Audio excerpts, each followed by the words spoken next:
Hello and welcome back. Today we will be reviewing the whole of the King John and King Richard topic from 1189 till 1216 for GCSE Edexcel history. Let's go. Starting off then with King Richard, because obviously he was the first king in this topic. Yes, he reigned from 1189 till 1199. His key facts here are just a quick summary of his rule. He's obviously known as Richard the Lionheart because of his successes in the Crusades. And yeah, it says here he's only spent about 6 months of his reign in England. Yes, of his 10-year reign, only 6 months of it was spent in England, and 3 months of those was the first 3 months of his reign before he originally went off on Crusade. He went on Crusade, came back, spent a little bit of time, and then spent the rest of his reign off fighting, regaining, or trying to control lands, his lands in France that he lost during the Crusades. And yes, this needed a huge amount of money because he was off warring so much of the time, and that needing huge amounts of money is a key theme in both Richard and John's reign. So yes, that brings us on to the Third Crusade. Started 3 months after after King Richard became king. And yes, we see here why Muslims, because the Muslims had captured Jerusalem in 1187 at the Hattin. Well, the Battle of Hattin was a battle which led to the fall of Jerusalem. You don't really need to know that though, but yeah, obviously Richard wanted to take it, retake it, but also his great grandfather had been the king of Jerusalem,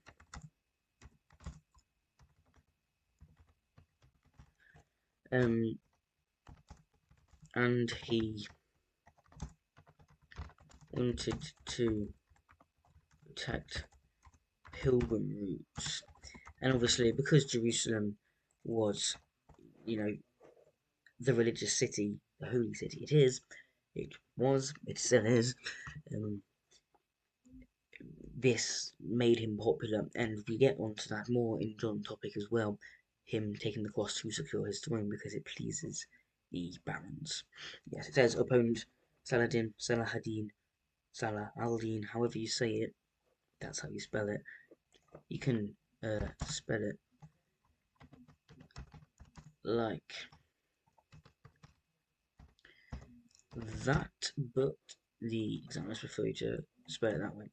It doesn't really matter, but as I say it. So yes, the key events was the siege of Acre, which had been under siege for several years.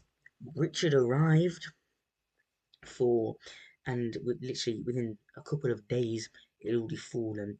Yes, that's why he gains reputation, and it was a victory because he made miners burrow underneath the town, and then obviously people could get under and attack from the inside, leading to the fall of Acre, which then led later on in the year to the Battle of Arsuf, which was on his way to Jerusalem. Yes, he defeated Saladin.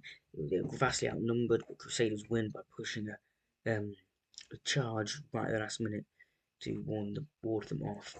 And yes, as it says here, demonstrated strong military leadership. And rises on to the Treaty of Jaffa, which is basically a bridgehead um, for the Crusaders before moving on to Jerusalem. And yes, as I say here, it allows Christians access to Jerusalem, but obviously Richard failed to recapture Jerusalem. The reason why it is important, obviously, this whole Crusades is because it increased Richard's reputation. It was extremely expensive, which was a burden on England, which led to the higher taxation, which continued throughout John's reign. And that was one of the reasons why John was a bad king. Because of the debt that Richard had put England under, John had to try and pay that back, but he couldn't. and that was one of the reasons. So yes, that leads on to Richard's capture. Although one more thing I will say about the Crusades, he was working with um, Philip, who was the King of France, and Frederick Barbarossa, who was the Holy Roman Emperor. He the Emperor Frederick Barbarossa drowned on the way to the Crusade, so it was just Richard and Philip. They both obviously wanted to lead the Crusade from them on, um, but basically several stops on the way when they before getting to um, Israel and Jerusalem, that kind of area. They stopped several times, but Richard always celebrated lots, and Philip was not celebrating much, so Philip was jealous. And then they went to Cyprus, and Richard took over Cyprus and married one of someone from Cyprus called Bengalia. But this made Philip even angrier because Richard had already promised to marry Philip's sister. So yes, that caused them to clash during these crusades, and eventually Philip actually went back home because he was ill, and he was scared that people were going to attack France whilst he was away. But then oh yes, I forgot to mention earlier, the reasons people went on crusades was because they got money, they got paid to go on crusades, and the Pope promised full indulgence, which basically meant all your sins are washed when you die, and you'll go to heaven without a doubt. That's basically why the average person would want to become a knight, so they could do that. Yes, this result which has captured them was obviously on the way back from um, on the way back from the um, campaign. I will also say one more thing about the campaign. They tried to get to Jerusalem, but they failed, which led to the Treaty of Jaffa, which basically meant there was not going to be any wars for 3 more years. The Muslims could control Jerusalem, but they had to allow Christians access to Jerusalem. Yes, right. Back to Richard's capture then. Yes, he was captured by the Duke of Austria. He then handed him over to the Roman Emperor. Um, but sorry, no, the Duke of Austria was um, excommunicated straight away by the Pope because obviously Richard was going on the crusade for religious reasons. But yes, it says he was held by Leopold V and Philip. And yes, the ransom was a huge amount. It's 150,000 marks, which is several billion in today's money. And well, he wasn't king at the time, but Prince John, at the time actually, he tried to pay Philip and Leopold to hold and keep Richard a prisoner so that John could form his own rebellion and he could become king. But Eleanor of Aquitaine, their mother, Richard and John's mother, um, helped to raise the funds by heavy taxation, which again put more financial pressure on England, which led into John's reign. Okay, and that leads us on to Richard in France. The Angevin Empire, which was the empire left to King Richard when his dad Henry II died, covered lots of area in France and northern Spain. And obviously, Philip II was the King of France, so he wanted to retake that. But I say it's not. I've not put much on here.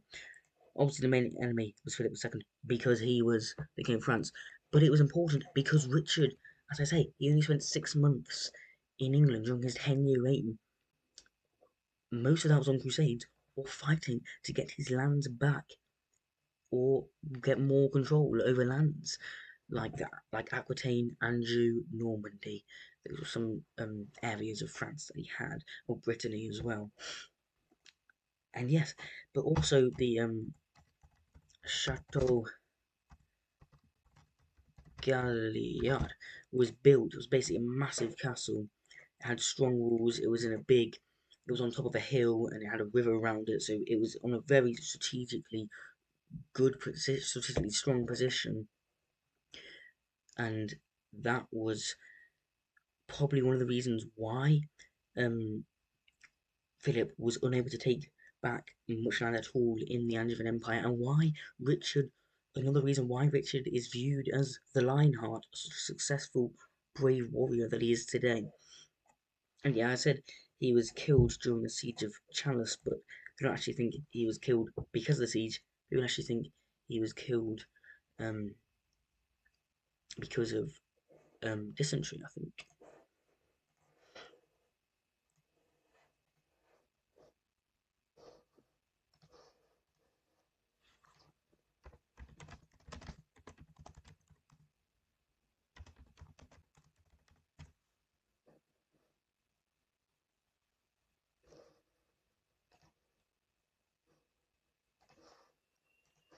Oh no, sorry. He wasn't killed of dysentery. It was John that was killed of dysentery. My bad. Richard was shot with an arrow in the shoulder, which killed him during the siege of Chalice. You don't really need to know about the siege of Chalice. Um,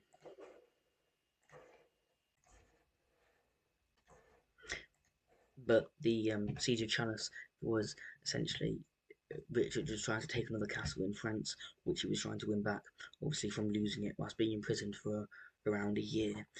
Um, That's why he had to spend so much time in France. But then he was shot in the shoulder. So don't tell me shot in the shoulder. Just know that he died in 1199 trying to regain his lands in France. It was all, as it says here, his brother John became the king. It was between John and someone called Arthur of Brittany, who was a duke, but he wasn't. Arthur was not chosen because he was viewed as French, so people didn't want that as much. And also, King John captured him, put him in prison, and it was believed that he was starved and killed. And when you capture an opponent or someone on the battlefield, you're not supposed to hang them in chains, but they were kept in chains. You don't need to know that necessarily, but it's just a key fact that John was very harsh on his prisoners. And thinking of harsh, I forgot to mention it earlier, but during the Crusades, um, after the Battle of Arsuf, because Saladin was delaying time, Richard brought 2,700, could say 3,000 in the exam roundup, prisoners just outside of Acre and killed them all, executed every single one of them in front of Saladin, which made Saladin sign the Treaty of, which led on to Saladin and Richard signing the Treaty of Jaffa.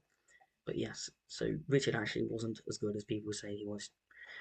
But right, why John was popular, unpopular, sorry, the loss of Normandy was the one thing I spoke about up here. Chateau Galliard, which Richard spent huge amounts of money on, more heavy taxation, scutage, and fines from war chip and things. John lost. That was in Normandy. John lost the castle. I said John lost Normandy, but I plus Chateau Galliard because of that. Yeah, they spent so much money on the wars in France, and John just lost it. Philip managed to get it back, which was the Battle of Bouvines was one of those battles.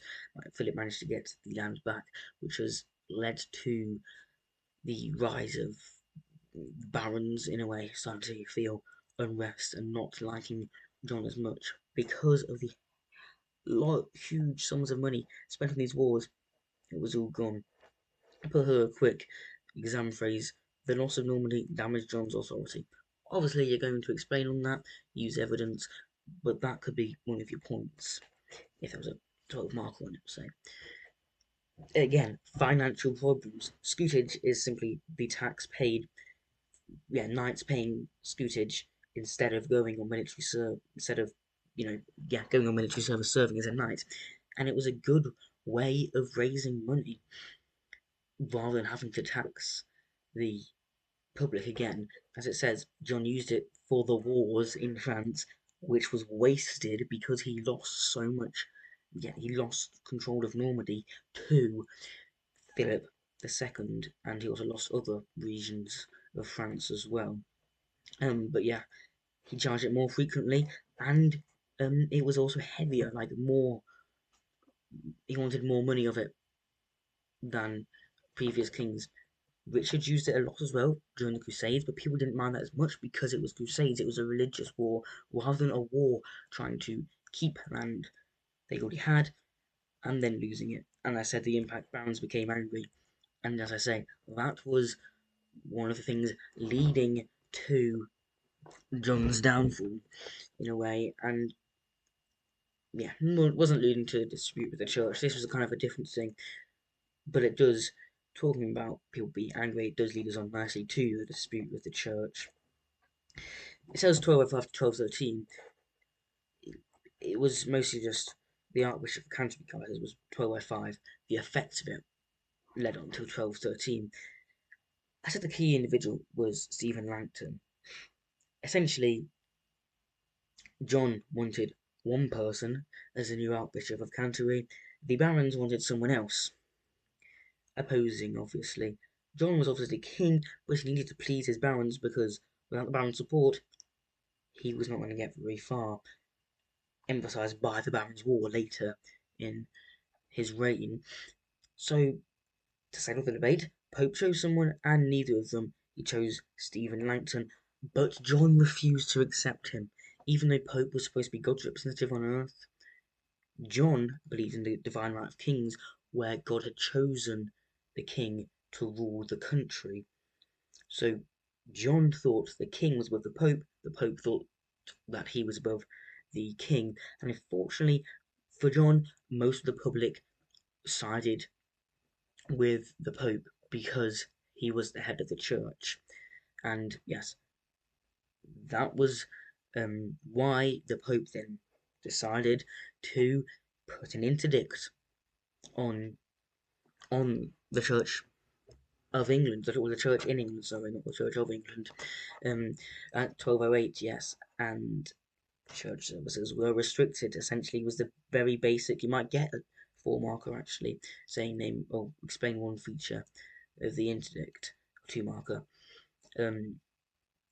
and yeah, church services restricted, which meant that people couldn't have marriages or funerals and things and be baptized, which obviously meant if you're not baptized or if you don't have your funeral by the church, you're going to go to hell. That was why it's a problem. But then they kind of got around it and they just performed the church services outside of the church, not actually inside the church, so that people weren't so worried. But this was another reason why the barons started to turn against John. And yes, in 1209, the Pope went even further when John refused to accept him still, and John was expelled from the church. He was excommunicated. It basically meant no church services or anything could be performed to John. But there was after 5 years from the interdict and 4 years from John's excommunication, he accepted Langton, and that was because he feared of invasion from Philip again. That's the same one that was on Crusades. Philip Auguste, Philip II, I think, of France. Yes, he feared invasion, and because John was not technically part of the church at the time, which meant and because it was under an interdict, England was not technically part of the Christian church. It was not a Christian country at the time, officially. Philip had the right to go there and say it was a crusade, and the Pope would allow that because John being in charge. So John feared this, and that's why he accepted Langton, which meant the Pope lifted the interdict and stopped John's excommunication, and so Philip couldn't then invade it without damaging his reputation as well. Like John's reputation was obviously damaged. But not only did he just accept Langton, he also agreed to pay the church 1,000 marks. The king had to pay the church 1,000 marks a year. But he also said that England was John was the fief, the papal fief. The Pope technically now owned England. Whilst he couldn't control the governance in it, he could control what happened to it. Linked to the feudal system, the Pope, when the king was at the top, and then bishops and barons, and then knights, and then peasants, the Pope now came above the king. If I said, sorry, if I said the Pope at the top, I meant the king was at the top. The Pope now came above the king. And so John had to swear an oath of loyalty to the Pope. The reason he did this was because he thought he was enemies with the Pope, but if he became, best buds with the Pope, then he could use that later on, which he did, which we'll get onto in a bit.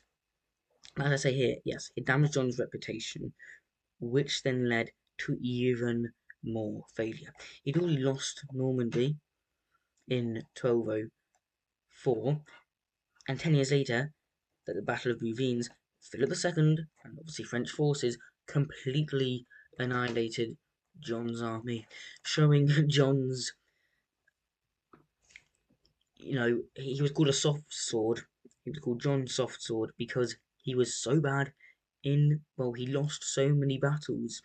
And because of this, he lost even more land because of the Battle of Bouvines, lost even more land in France, and then he became known as John Lackland as well because he lacked land. So not only was he called John Lackland, he was also called John Soft Sword because he wasn't as good as his brother at controlling his land. So yeah, his brother was called Lionheart, he was called Soft Sword and Lackland. Not as good, but yeah. This was important, the Battle of Bouvines in 1214, because the barons lost even more confidence.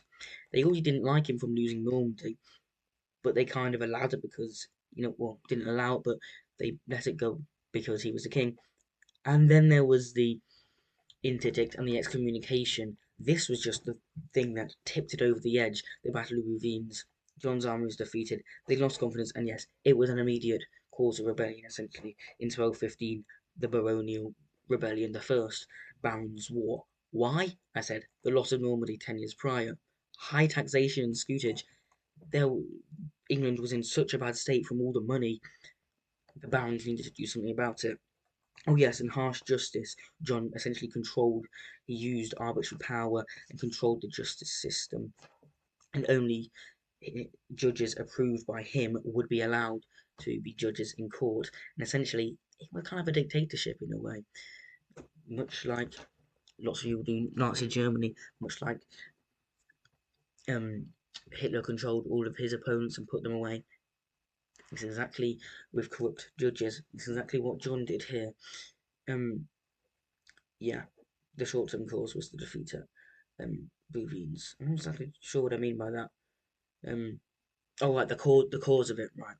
Yeah, they were long causes, but the short-term cause, the defeat at Bouvines, was the thing that tipped it over the edge and made them, really go forward.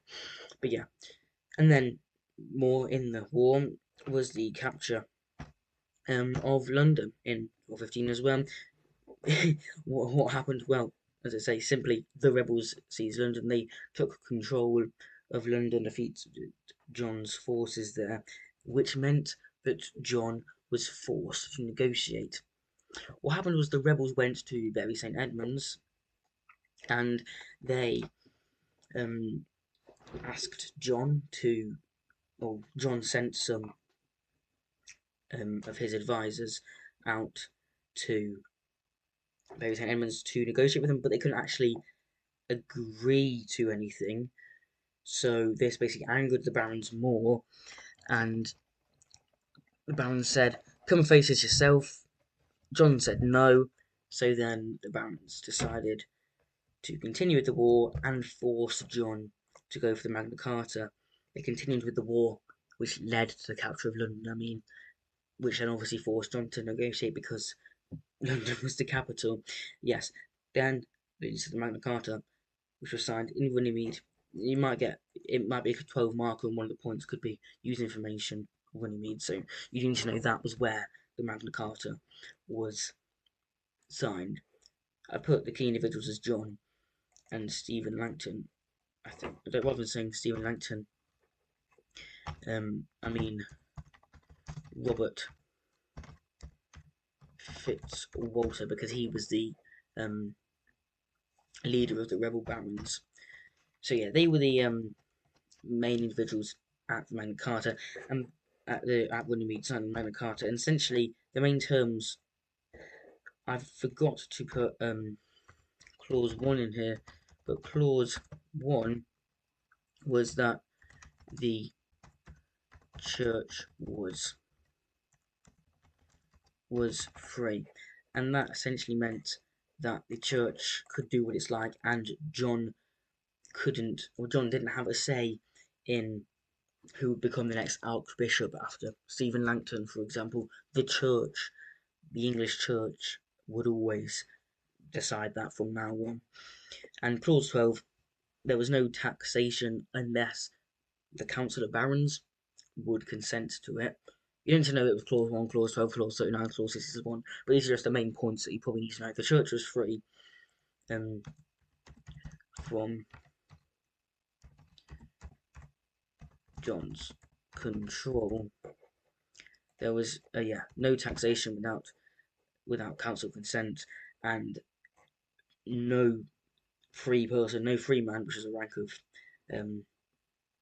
a rank of peasant, which meant they could decide where they worked. Villains had to work for the lord on a land for a part of the week. Serfs had to work for the whole of the week, and cottars had to work as well, but they had their own cottage, they had their own house. Free men could decide who they worked for. But remember, the villains, serfs, and cottars, if they escaped the town or village that they were working in for a year and a day, so more than a year, they would also become free men. That's the only way to rank up in peasant society, if you like. And the villains and serfs were the most common ones. Serfs were essentially slaves in a way. But yeah, the Magna Carta then, why was it important? In the short term, it was obviously the peace agreement, and it helped John negotiate with the barons and kind of end that. But in the long term, and still today, it limits royal power, and it was the foundation of constitutional government, which led to the government as we know it nowadays. Now, so yeah, I've included more the First Barons' War because it continued after the Magna Carta. Because, well, say John rejected the Magna Carta, really, he obviously signed it, but it was only as a way to slow down the war and to please the barons short term. He then wrote a letter saying that he'd been forced into it to the Pope. Remember, when the interdict was lifted and his excommunication was lifted, he added on those extra terms. So now the Pope liked him because of that. It came in handy because he wrote to the Pope. The Pope said, well, he basically annulled the Magna Carta. He said it doesn't count, and anyone that tries and reinforces it will be excommunicated, like John was, banned from church services, basically guaranteeing you're going to go to hell. So that basically got rid of the Magna Carta for now, which obviously angered the barons even more, which continued the Barons' War. I say French involvement, I say Louis, but he was a Prince Louis of France. He was invited by the rebels during the Barons' War to fight for the rebels, and they claimed an English throne. They wanted him to be the king, and he fought with them, and they regained London. They recaptured London, which basically was a turn for the worse, and that led to John starting to get a downfall again. The barons also captured parts of Norfolk, Suffolk, Essex, and they also captured Lincoln, which they were obviously big strongholds, and it got them the motivation, the morale to push on and cause John's downfall. Unfortunately, though, for the barons, John died. I say unfortunately because, yes, he died during Civil War due to dysentery, but bladder problems, basically. I say unfortunately because, obviously, John was their main rival. He was the king. So, yes, they may have celebrated in the short term, but in the long term, it meant that Henry III, or John's son, became king instead of Prince Louis, because the barons then thought, well, John's gone now. Henry, because he was only aged 9, he was so young, he didn't have any of the bad connotations, the bad things passed from John, because he had no say in what John did. So the barons had no quarrel with Henry, and so they said, right, Louis, go back to France, you're not needed anymore. Prince Louis left, and Henry III was crowned. However, he was crowned in Gloucester because the rebels still held London. Basically, it was William. Okay, sorry, it was the Bishop of Winchester that crowned um Henry, but it was William Marshall that became protector, if you like, because Henry was so young. William decided to crown him quickly to stop the barons from crowning Prince Louis as their king. That was why they said, Prince Louis, you can go back now.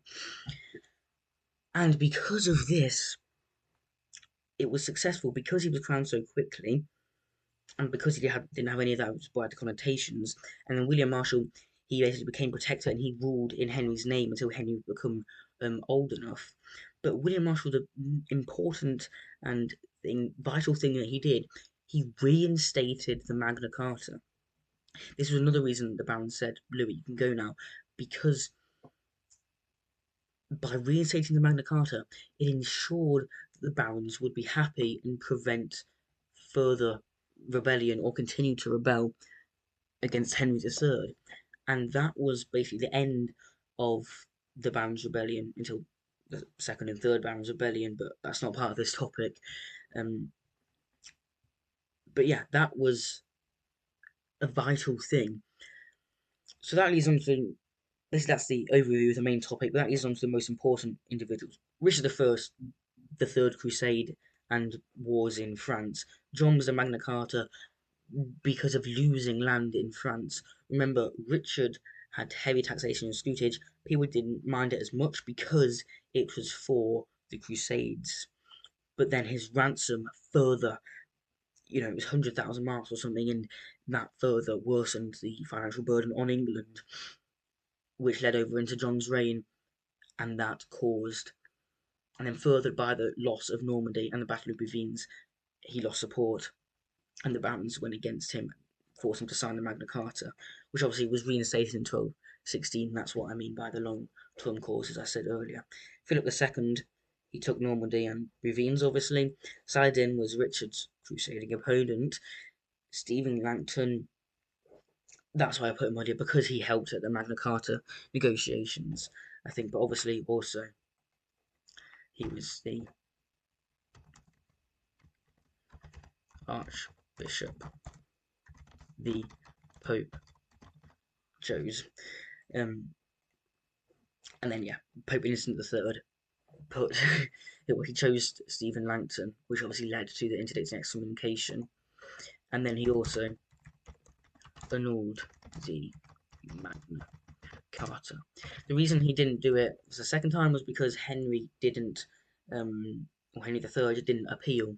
Obviously, he was only 89 at the time. He didn't appeal for it, and because the protector William Marshall had willingly reinstated it rather than being forced to do it like was supposedly the previous time.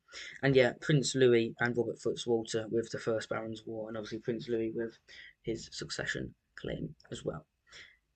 The test is tomorrow, so the top 5 things to memorise tonight for Richard, or the top things to memorise for Richard, is the Third Crusade and the ransom putting heavy burdens, as well as victories in France as well. I didn't write them, but victories in France. For John, it was the losses in France, the loss of Normandy in the Battle of Bouvines, leading him to sign the Magna Carta. They're the 5 probably most important things. These are the 8 most important people. So remember that if you can't remember anything else. Richard I was the Crusade, John was the Magna Carta, Philip II took Normandy Bouvines, Saladin was also the Crusade, Stephen Langton helped in Magna Carta negotiations, and he was the Archbishop the Pope chose. The Pope obviously chose Stephen Langton, and put England under the interdict and excommunicated John, but then they became friends, so he annulled the Magna Carta, and Prince Louis and Robert Fitzwalter led the First Barons' War. They're the most important things. And yeah, I put here, if you can explain why John lost support and why Magna Carta happened, you're covering the most commonly examined part of the whole unit, because quite often there will be a question. If it's a 16 marker, there might be a question about the Crusades, but obviously that's one that you choose. So, a question about the Crusades, and there might be a question about why John lost support or why he signed the Magna Carta, something like that. So if you know why he lost support, because of the financial burden, because of losing lands in Normandy, and why he signed the Magna Carta, that is a very good thing. Yeah, a very good. You're going to get some marks because more or less is likely to be a question on that. And for Richard, if you know why he went on crusade and why the ransom put such a burden on England, you should be okay as well. I wish you all luck for tomorrow. I hope this video has been helpful. If so, please like and subscribe, and watch my video for the other topic on paper 2. Remember, it's 2 modules. I've also already put paper 1 on. I know that's already happened, but if you're watching this in the future, for future years, you can watch my paper 1 video as well, and I'll also do one for Nazi Germany and paper 3. So best of luck for tomorrow, guys, and see you later. Thanks for watching. Goodbye.